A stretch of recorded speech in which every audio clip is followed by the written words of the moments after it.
అందరికీ హాయ్. భారతదేశపు మొట్టమొదటి మహిళా ఇంజనీర్ అయిన అయ్యల సోమయాజుల లలిత గారి గురించి తెలుసుకోబోతున్నాం. మన చరిత్రలో ఒక కలికితురాయి.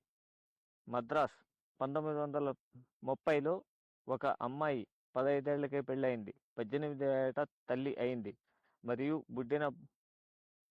మరియు బిడ్డ పుట్టిన 4 నెలలకే ఆమె భర్త మరణించారు. శబ్దం లేదు, సమాధానం లేదు, కేవలం నిశ్శబ్దం. కళ్ళ ముందున్న బిడ్డతో ఆమె జీవితం నిలిచిపోయినట్టే అనిపించింది. కానీ అక్కడే ఆమె కథ ముగియలేదు. అక్కడి నుంచే మొదలైంది. ఆమె పేరు అయ్యల సోమయాజుల లలిత. ఆమె తర్వాత ఏం చేసింది అంటే, భారతదేశం ఆనాటికి సిద్ధంగా లేదు. ఆమె తండ్రి కుప్ప సుబ్బారావు ఎలక్ట్రికల్ ఇంజనీరింగ్ ప్రొఫెసర్. ఆమె కళ్ళలోని మెరుపును గమనించారు. ఆమెను ఓదార్చడమే కాదు, ఆమె భవిష్యత్తును తిరిగి ఆవిష్కరించారు. కాలేజ్ ఆఫ్ ఇంజనీరింగ్ గిండిగి ఆమెను తీసుకెళ్లారు. అది మగవాళ్ల కోట. అప్పటికి మగాడు మాత్రమే అడుగుపెట్టగల స్థలం.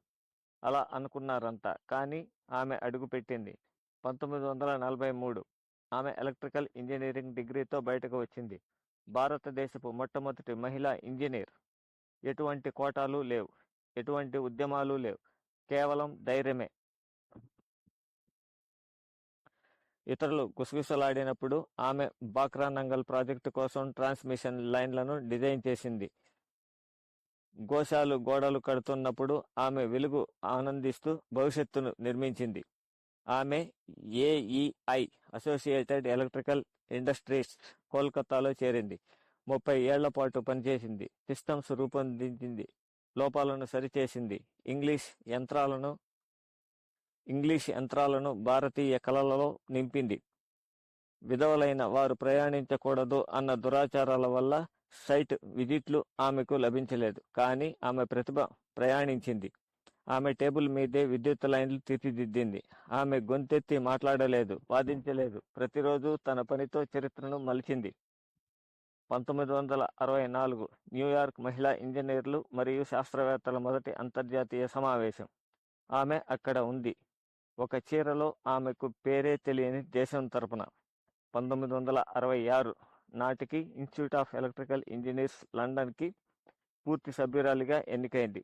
ఇది కేవలం భారతీయ గాథ కాదు, ప్రపంచానికి చెప్పే సందేశం. కానీ మీరు మన పాఠ్య పుస్తకాలను అడగండి, ఇంజనీరింగ్ కాలేజీలను అడగండి, డ్యామ్లను, గ్రిడ్లను అడగండి. వారు వోల్టేజెస్ గుర్తుపెట్టుకుంటారు, ఆమె పేరు మర్చిపోతారు. కాబట్టి మళ్ళీ ఎవరైనా అడిగితే ఇంజనీరింగ్ రంగం మొదటి నుంచి పురుషులదేనా? వెచ్చగా చిరునవ్వుతో చెప్పండి. ప్యాలెన్లు, పాలసీలు రాకముందే లలితాదేవి ప్రవాహాన్ని చీల్చింది. ఆమె తిరుగుబాటు చేయలేదు. తిరుగుబాటు అంటే ఏమిటో తిరిగి నిర్వచించింది. పోరాటం లేదు, కేవలం పరిపూర్ణత మాత్రమే. ఇది ఆ మహిళా ఇంజనీర్ యొక్క గాథ.